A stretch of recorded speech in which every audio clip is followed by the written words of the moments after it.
किसी ने भी लाइफ जैकेट नहीं पहना के रखा गया था। बाद में जब पानी भरने लगा तब जल्दी दिए तो छीना झपटी मचने लगी।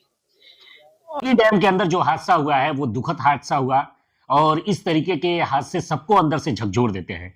और सबसे बड़ी चीज उसमें जो तस्वीर निकल करके सामने आई जिसमें एक माँ अपने बच्चे को अपने गोद से लपेटे हुए है और बिल्कुल जैसा कि वहां पे जब बचाव दल पहुंचा तो वहां पे बचाव दल के एक जवान ने बताया कि किस तरीके से वो माँ को निकालना चाहते थे लेकिन वो अपने बच्चे को मजबूती से पकड़े हुए थी और दोनों लगभग इस दुनिया से जा चुके थे। सबने इसको पोस्ट किया लेकिन एक बात पर आपने ध्यान दिया कि क्या आपके जहन में ये सवाल आया कि माँ जो है वो लाइफ जैकेट पहनी हुई थी और लाइफ जैकेट पहने हुए उसकी मौत कैसे हो गई, वो कैसे डूब के मर गई, आखिर वो लाइफ जैकेट उसकी जान बचाने में, उसके बच्चे की जान बचाने में कामयाब क्यों नहीं हुआ। तो सबसे पहली बात कि जहां पे इस तरीके की व्यवस्था होती है, जहां पे क्रूज चलते हैं, वहां पे एक टीम होती है जो बाकायदे मौसम के बारे में चेतावनी देती है कि किस मौसम में क्रूज बाहर चलेंगे या नहीं चलेंगे। जब मौसम का अलर्ट पहले से था तो आखिर इस क्रूज को चलने क्यों दिया गया। दूसरा चीज आप देखिए, इस वीडियो में देखिए कि कैसे सभी के सभी उस क्रूज पर सवार जो लोग हैं वो लाइफ जैकेट बिल्कुल नहीं पहने हुए हैं और लाइफ जैकेट न पहनने का कारण ज्यादातर लोग जो है वो मौत के गाल में समा गए।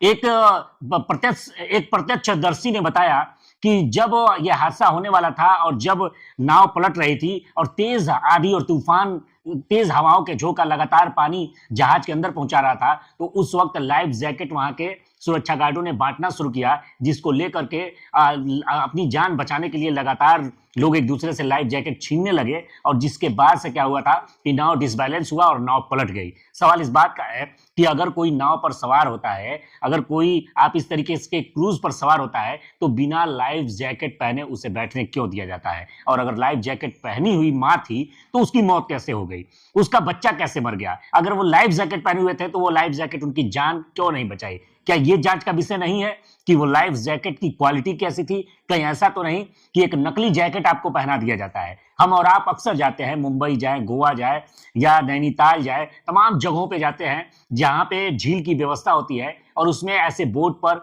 ऐसे क्रूज पर हम सवार होकर इंजॉय करते हैं और हमें लाइफ जैकेट दिया जाता है। तो क्या लाइफ जैकेट की क्वालिटी पूरे तरीके से ठीक होती है कि उससे हम अपनी जान को बचा सकते हैं।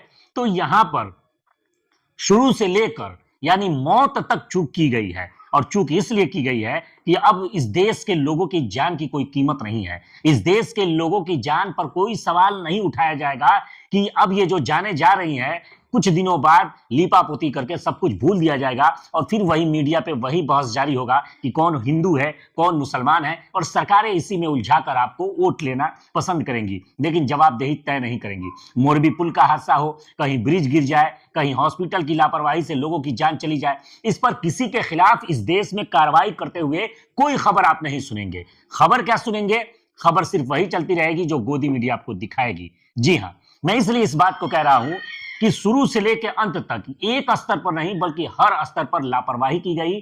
पहला यह था कि खराब मौसम के चेतावनी के बाद भी वहां क्रूज चलाए गए। जब लोग उस क्रूज पर बैठ रहे थे तो सीधे तौर पर अनदेखी किया गया नियमों का और उन्हें लाइफ जैकेट पहनने के लिए फोर्स नहीं किया गया और वो उसी तरीके से बैठकर क्रूज पर इंजॉय कर रहे थे। छोटे छोटे बच्चे थे, नन्हे नन्हे मासूम बच्चे, महिलाएं थी, पुरुष थे।